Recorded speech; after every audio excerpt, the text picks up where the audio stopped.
warahmatullahi wabarakatuh.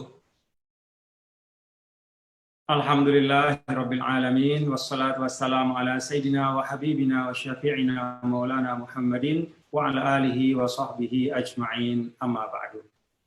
Yang saya muliakan para pimpinan Majelis Ulama Indonesia Sulawesi Tengah, mulai dari pimpinan dan seluruh perangkat, para khuddamul ummah, yaitu para pelayan umat. Semoga Allah Subhanahu wa Ta'ala selalu memberi kekuatan, istiqomahan untuk para guru, para habaib, para masyayikh di MUI Sulawesi Tengah melaksanakan amanah-amanah kebangsaan dan keumatan. Para narasumber yang semuanya saya muliakan, Bapak Brigjen Farid Ma'ruf dan Rem Tadulako, yang juga adalah mitra saya pada waktu dulu melaksanakan khidmat sebagai Gubernur Nusa Tenggara Barat. Beliau pada masa kalau tidak salah dari 2016 ya sampai 2018 itu juga adalah Danrem Wirabakti yang menjadi pemimpin untuk TNI Angkatan Darat yang bertugas di Nusa Tenggara Barat. Jadi beliau ini sahabat lama dan insya Allah menjadi Danrem Tadulako insya Allah akan muwafaq ya kalau kata orang Mesir. Insya Allah diberikan kemudahan untuk memimpin dan bekerja untuk kemajuan Sulawesi Tengah insya Allah. Bapak Profesor Sudarnoto juga seorang cendekiawan ya, ahli ilmu yang saya tahu persis ya. Dan saya juga banyak membaca buku-buku beliau, juga sempat beberapa kali berinteraksi dengan beliau, khususnya dulu ketika proses pengajuan ya, Tuan Guru Kiai Haji Muhammad Zainuddin Abdul Majid, tokoh dari Nusa Tenggara Barat, sebagai pahlawan nasional. Jadi salah satu yang memproses itu banyak terlibat dalam proses tersebut adalah Profesor Sudarnoto. Jadi saya ingin menyampaikan penghargaan kepada beliau, membantu ya, suatu yang kemudian menjadi kebanggaan bagi masyarakat Nusa Tenggara Barat, seorang ulama, Maulana Syekh Tuan Guru Kiai Haji Muhammad Zainuddin Abdul Majid itu menjadi pahlawan nasional. Di situ ada amal jariah Profesor Sudarnoto. Bapak Profesor Faisal ya, yang juga saya hormati, dan Bapak Moderator beserta seluruh hadirin dan hadirat yang berbahagia. Pertama tentu puji syukur kepada Allah Subhanahu wa Ta'ala. Yang kedua, apresiasi saya kepada MUI Sulawesi Tengah ya. Tidak banyak MUI daerah yang menginisiasi kegiatan dengan tema seperti ini. Insya Allah ini berarti MUI Sulawesi Tengah punya himmah ya, punya kepedulian, punya ihtimam, punya juga saya yakin punya konsep ya dalam skala Sulawesi Tengah bagaimana agar problem-problem keumatan yang sedang terjadi baik karena pandemi ini secara khusus ataupun problem-problem yang sudah ada sebelumnya, problem keumatan dan kebangsaan, itu juga MUI Sulawesi Tengah ikut aktif terlibat di dalam mencari solusi dan bekerja untuk menangani. Saya menyampaikan apresiasi yang luar biasa. Selanjutnya saya ingin menyampaikan beberapa hal saja ya, karena nanti saya yakin ada banyak Prof. Sudarnoto, Bapak Jenderal Farid, kemudian Profesor Faisal akan lebih banyak lagi. Karena tadi tema-tema yang disampaikan itu dalam pengantar moderator memang cukup luas ya kalau saya lihat ya. Nah kalau saya melihat bahwa khusus tentang demokrasi yang disampaikan itu betul, bahwa demokrasi ini perlu kita jaga ya. Bukan karena demokrasi itu adalah tujuan di dalam berbangsa, tapi dia adalah wasilah atau instrumen penting. Dan itu suatu bentuk praktik politik yang kita sepakati sebagai bangsa. Tentu ada plus minusnya. Tetapi dalam kaidah Islam itu kita diajarkan bahwa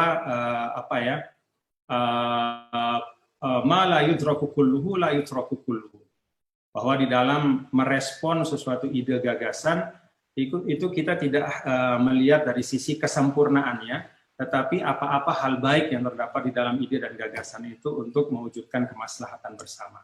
Nah, demokrasi ini kita perlu pelihara, perlu kita jaga dalam konteks seperti itu, karena memang kemaslahatan-kemaslahatan kita berbangsa itu dapat tertunaikan ya. Tentu kalau kemudian demokrasi itu tidak hanya menjadi demokrasi prosedural, tapi juga demokrasi substansial di mana aspirasi harapan rakyat itu bisa sampai dan juga menjadi concern utama di dalam setiap kebijakan.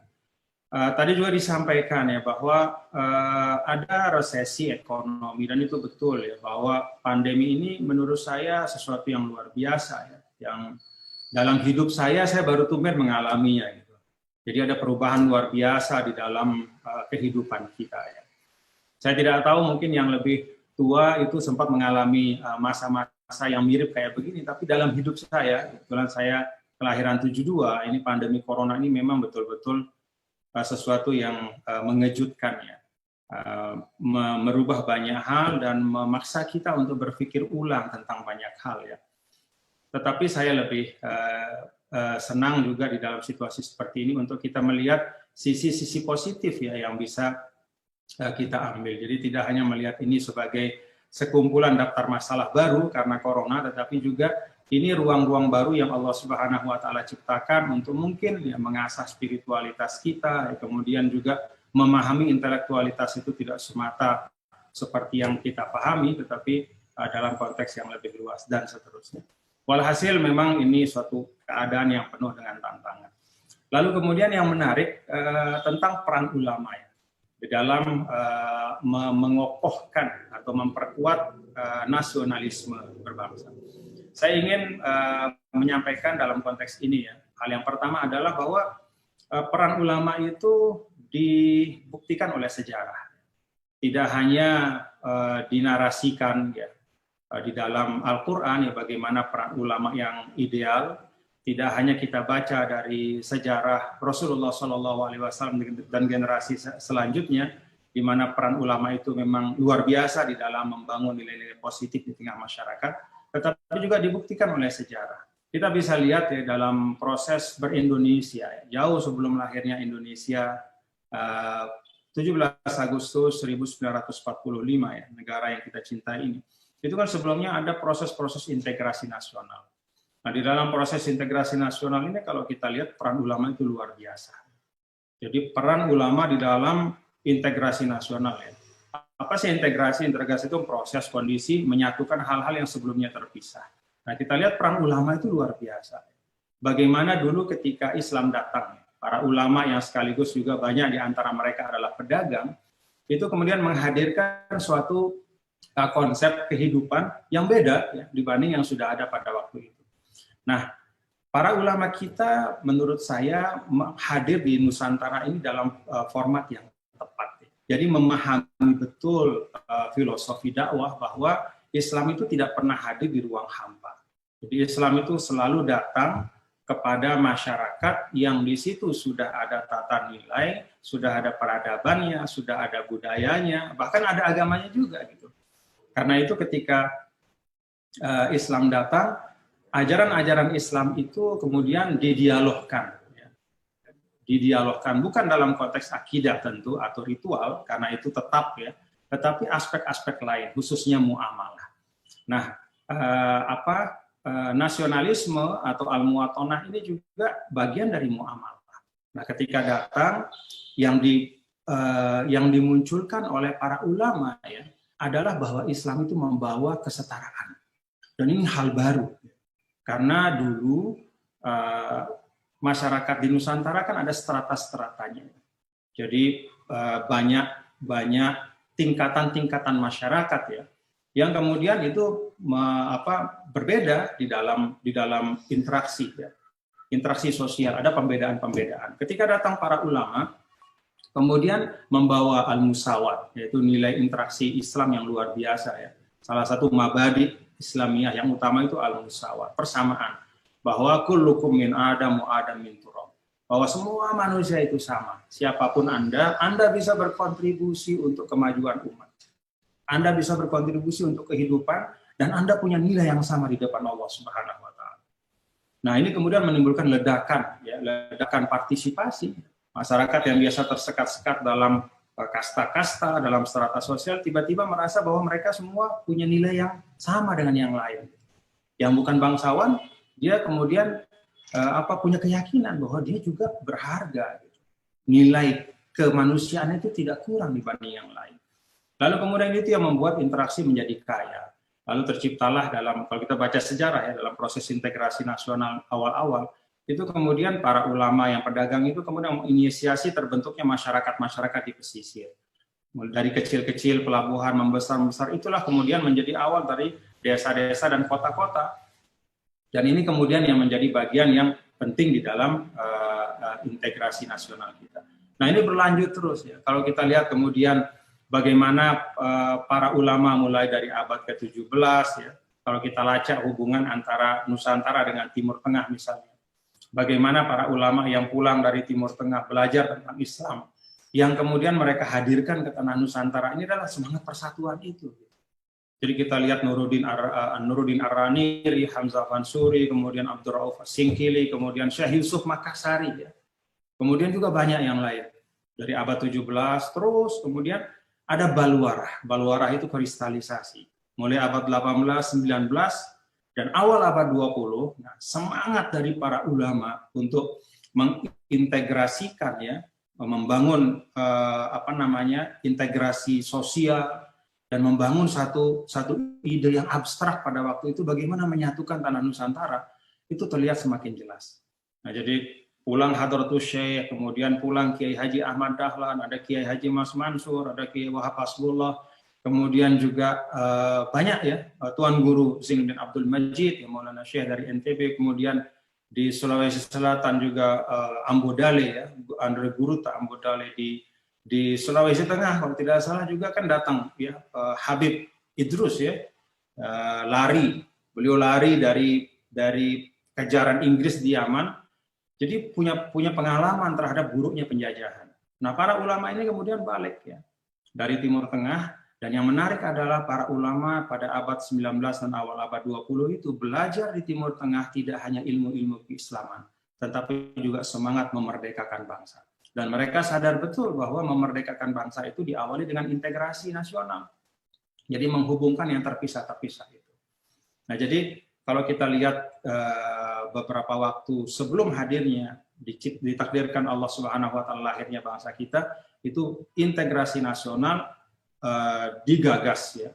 Dan peran para ulama itu sangat luar biasa. Ya tentu ada peran-peran yang lain ya, ada peran perdagangan antar pulau, peran bahasa Melayu dan seterusnya, tetapi yang paling utama adalah peran dari para ulama. Jadi ini ingin saya sampaikan bahwa para ulama kita itu punya gagasan yang jelas ya tentang nasionalisme. Ulama kita punya gagasan yang jelas tentang mempersatukan bagian-bagian Nusantara ini. Karena itu menarik ya, bapak-bapak dan ibu-ibu. Kita lihat ketika NKRI atau Indonesia ini belum ada, itu ada kerajaan-kerajaan Islam. Ada kerajaan yang masih bertahan bahkan ya sampai kemerdekaan itu kan ada kerajaan misalnya Siak, Indragiri ya. Kemudian Pak Prof Sudarnoto dan Pak Prof Faisal lebih paham lah ya.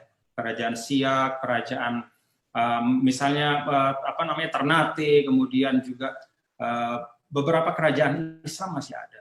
Yang menarik adalah ketika para ulama pulang, mereka tidak kemudian memperkuat kerajaan-kerajaan kecil yang ada ya.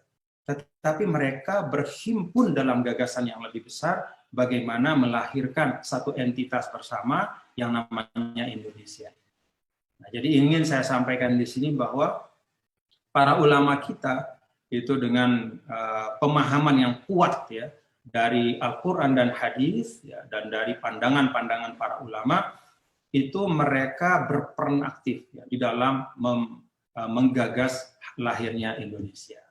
Nah, karena itu kalau misalnya sekarang para ulama milenial atau katakanlah kita ya sebagai generasi Islam yang ada sekarang, kalau kita misalnya natagato, kalau kata orang Arab itu bermalas-malasan ya, tidak mau ikut aktif di dalam menjaga, mengokohkan ya, NKRI, nasionalisme, ya, kecintaan pada Indonesia, itu berarti kita khianat pada amanah ulama-ulama yang terdahulu. Kita khianat kepada mereka yang sudah mewariskan kepada kita Indonesia ini. Dan jangan salah, ketika kita bicara tanah air, itu bukan sejumput tanah yang kita injak saja, tapi di situ ada sejarah, di situ ada peradaban, di situ ada para ulama, di situ ada harzanah keislaman, di situ ada harzanah kebangsaan, dan segala macam kekayaan intangible. Nah, jadi saya berharap ya, jadi ketika kita bicara tentang peran ulama milenial atau peran dari kita generasi sekarang untuk mengokohkan nasionalisme Indonesia, nasionalisme bangsa, itu sebenarnya adalah kelanjutan. Ya.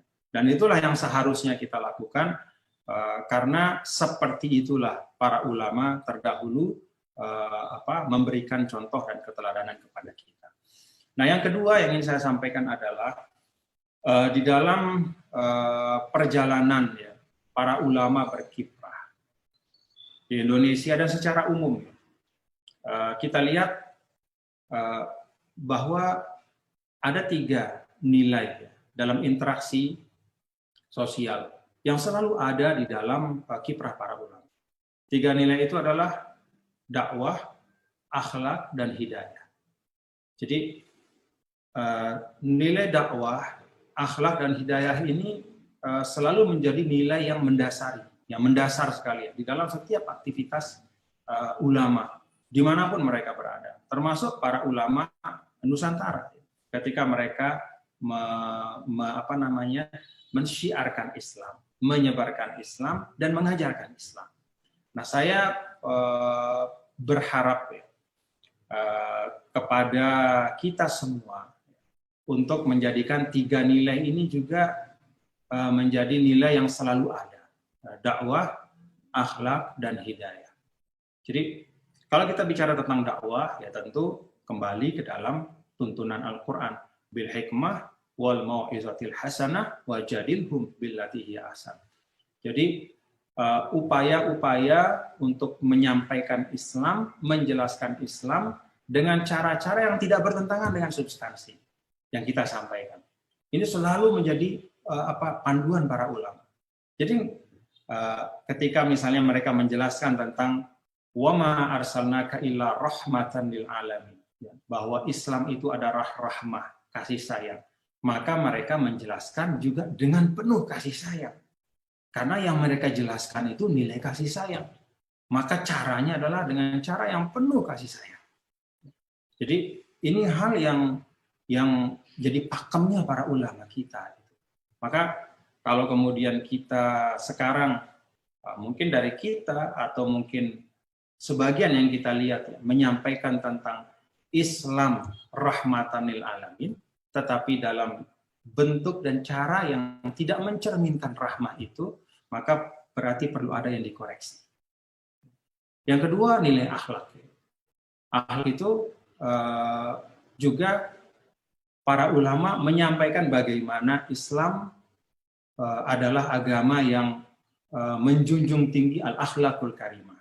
Ketika menyampaikannya itu juga dengan memberikan keteladanan al-akhlakul karimah itu. Jadi ketika ulama turun ke tengah masyarakat, maka masyarakat mendapatkan tidak hanya ilmu tapi juga pengamalan. Nah, jadi ini aspek yang menurut saya penting ya ketika kita bicara tentang peran ulama, termasuk peran ulama peran ulama milenial, bahwa ilmu dan pengamalan itu harus dalam satu garis yang sama, dalam satu garis linear. Jadi ilmu, pengamalan itu harus sama, ada keteladanan. Yang ketiga, hidayah. Hidayah itu petunjuk. Petunjuk itu kalau kata ulama istirsyad ya. Jadi istirsyad itu solusi.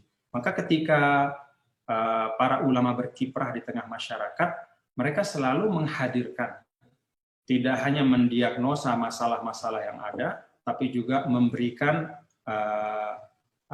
jalan keluar atau solusi dari permasalahan yang dihadapi masyarakat. Itu sebabnya kalau kita melihat ya, secara lebih khusus tentang peran para ulama, ini hal yang ketiga yang ingin saya sampaikan, bahwa kalau yang pertama itu sering disebut oleh para ulama sebagai peran, apa sih peran ulama itu? Bayan al-aqaid as-sahihah wa ta'alim al-islamiyah as-samhah. Menjelaskan tuntunan agama dalam kehidupan. Itu yang pertama. Nah, ini luas aspeknya ya.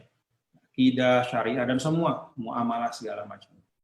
Yang kedua, dan yang menarik adalah gorsul amal fi qulubil muslim. Jadi ulama itu tidak hanya menjelaskan tuntunan agama dalam kehidupan, tapi dia juga punya kewajiban untuk menanamkan optimisme di dalam diri umat. Nah, yang kedua ini penting ya. Kalau kita kaitkan dengan situasi kita sekarang, ada pandemi yang masih belum selesai ya. Wacana-wacana publik itu banyak sekali atau ruang publik itu dipenuhi dengan wacana-wacana yang seringkali menimbulkan atau membangun pesimisme ya. Lebih banyak dibanding optimisme. Jadi narasi-narasi negatif ya, yang dibangun atau yang dibuat oleh sebagian kita mungkin ya, atau mungkin kita tanpa kita sadar, itu kemudian menciptakan pesimisme, ya, membuat masyarakat menjadi semakin kehilangan harapan di dalam situasi seperti ini. Nah, saya ingin ingatkan bahwa peran ulama selain bayanul aqaidis shahihah wa ta'alimil islamiyati samhah, yang kedua adalah gorsul amal fi qulubil muslimin. Jadi membangun optimisme. Nah, karena itu saya punya harapan ya bagi kita semua di dalam webinar ini ya, bahwa mari kita letakkan segala sesuatu dalam proporsinya. Jadi Islam itu kan agama yang yang mengajarkan kita untuk wad'u syai' fi mahalli, meletakkan sesuatu pada tempatnya. Merespon sesuatu sesuai dengan kadarnya. Kalau kata Imam Ghazali, wa huwa ainul adli. Itulah esensi keadilan. Jadi meletakkan sesuatu pada tempatnya. Nah, apa implementasinya dalam konteks sekarang? Ya? Bahwa memang ya, situasi yang sekarang ini mendatangkan banyak, tetapi di sisi lain sesungguhnya pandemi ini juga membuka ruang-ruang kebaikan. Ya. Kalau kita bicara tentang lockdown ya, itu kan juga sebenarnya membuka ruang kebaikan. Kita dipaksa dalam tanda kutip untuk kembali kepada esensi yang ada dalam Al-Quran, pu anfusakum wa ahlikum. Jadi kita kembali kepada ahlikum. Kadang-kadang kita selama ini kan anfusikum wa mujtamaikum. Jadi kita loncat keluar, kita bicara narasi besar, ya, kita bicara tentang gagasan-gagasan global, tapi keluarga kita sendiri, unit sosial, unit tanggung jawab kita itu kita lupakan. Nah, dalam kondisi sekarang ini sungguhnya ada ruang besar sekali ya, bahwa internalisasi nilai-nilai positif ya. Jadi internalisasi nilai-nilai positif ya. Itu yang merupakan esensi pendidikan dalam Islam, itu sekarang luar biasa peluangnya. Dalam bentuk apa? Interaksi yang sangat banyak yang mungkin terjadi antara orang tua dengan anak, antara keluarga inti. Nah, ini menurut saya selain banyak hal ya, ini satu sisi saja bahwa memang betul pandemi ini menghadirkan tantangan, tetapi dia juga membuka ruang-ruang kebaikan. Nah, ruang kebaikan ini menurut saya, para ulama dan kita semua, yuk kita ingatkan bagaimana kita mengisi ruang-ruang kebaikan ini. Nah, yang terakhir, yang keempat yang ingin saya sampaikan, bahwa ini sekedar sekedar highlight saja sedikit ya, bahwa nasionalisme itu diakui oleh Islam. Nasionalisme diakui oleh Islam dalam makna pertama, nasionalisme dalam makna tahrir ya, ruhut tahririyah. Jadi semangat memerdekakan diri dari segala macam yang membelenggu, termasuk diantaranya penjajahan. Jadi dalam konteks ini Islam mengakuinya. Yang kedua apa? Nasionalisme dalam makna